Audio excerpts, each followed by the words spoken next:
आपला DC generator या प्रकरणामध्ये सेल्फ एक्साइटेड जनरेटर मध्ये आपण शंट जनरेटर हा टॉपिक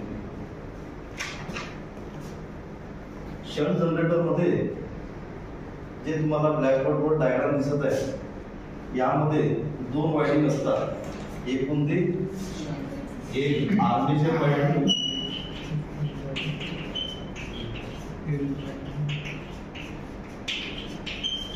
आणि दुसरी शंट फील्ड वायडिंग.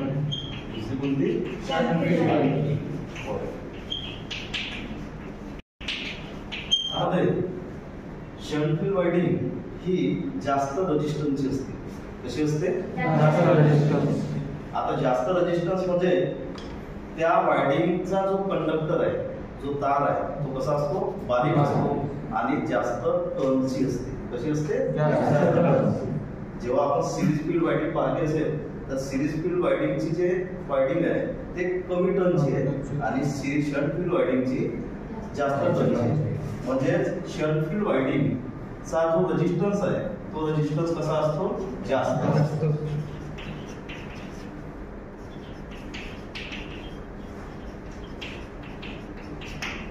आता शंट जनरेटर कार्य कसं करतो आणि आपल्याला टर्मिनल व्होल्टेज कसं मिळते तर हे आपल्या डायग्राम नुसार लक्षात घेऊ. सर्वप्रथम आपण काय करू? फॅरेडेज लॉ ऑफ इलेक्ट्रोमॅग्नेटिक इंडक्शनच्या नियमानुसार सर्वप्रथम आपल्याला आर्मेचर फिरवावं लागतं. आर्मेचर फिरवावं लागतं ना. मग आता आर्मेचर फिरवण्यासाठी आपण काय करतो? एक एसी मोटर घेतो. कोणती मोटर घेतो? AC motor. समजा ही एसी मोटर आहे आणि त्या एसी मोटरच्या सहाय्याने कपलिंगद्वारे आपण आर्मेचर फिरवतो. ठीक आहे. आता आर्मेचर आपण फिरवला. आर्मेचर फिरवल्यानंतर आपण सेल्फ एक्साइटेड जनरेटर मध्ये घेतलेला आहे की शंट फील्ड वायडिंग मध्ये काही रेसिड्युअल मॅग्नेटिझम असते, काही शिल्लक चुंबकत्व असते, म्हणजेच काही प्रमाणात फ्लक्स असतात. कसे असतात? काही प्रमाणात म्हणजे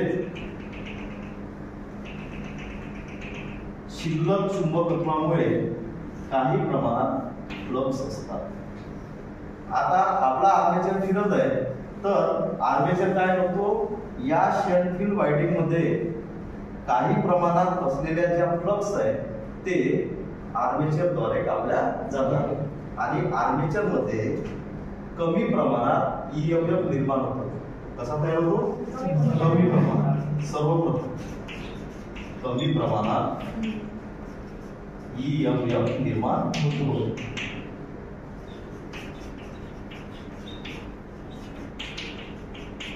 आता कमी प्रमाणात आर्मेचर वायडिंग मध्ये ईएमएफ निर्माण झाला म्हणजेच काय झालं? आर्मेचर वायडिंग मधून करंट वाहील आणि आर्मेचर वायडिंग आपलं सर्किट पूर्ण करेल. आर्मेचर वायडिंग काय करेल?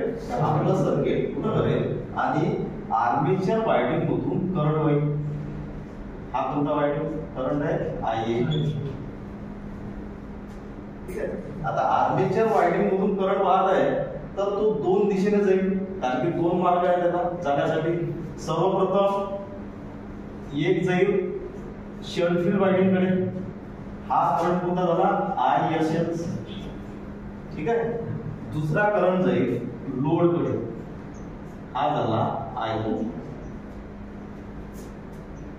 म्हणजेच आर्मेचर वायडिंग मध्ये निर्माण झालेला काही ईएमएफ द्वारे म्हणजे कमी ईएमएफ द्वारे आर्मेचर वायडिंग मध्ये निर्माण झालेला कमी करंट हा काही शंट फील्ड वायडिंगला जाईल आणि काही लोड कडे जाईल.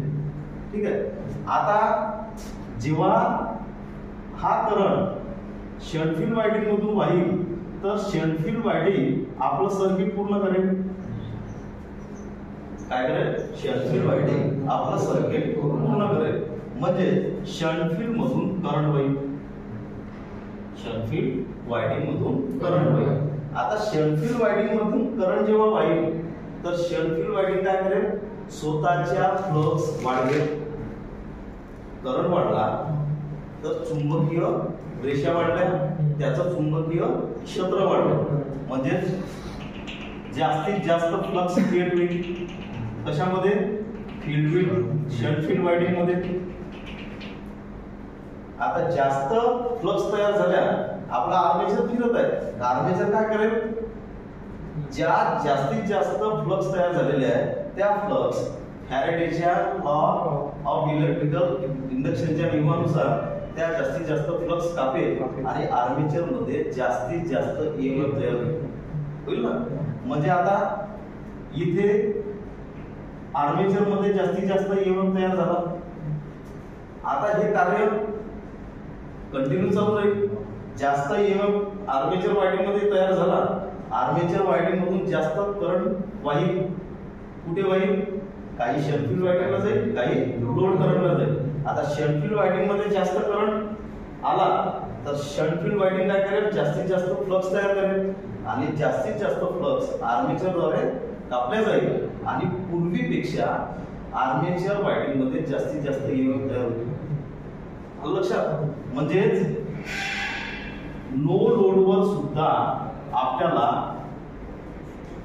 टर्मिनल व्होल्टेज फुल मिळेल, म्हणजे फुल व्होल्टेज मिळेल. टर्मिनलवर काय मिळेल? फुल व्होल्टेज.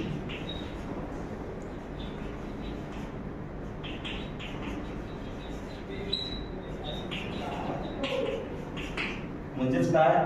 शंट जनरेटर हा नो लोडवर फुल व्होल्टेज देतो.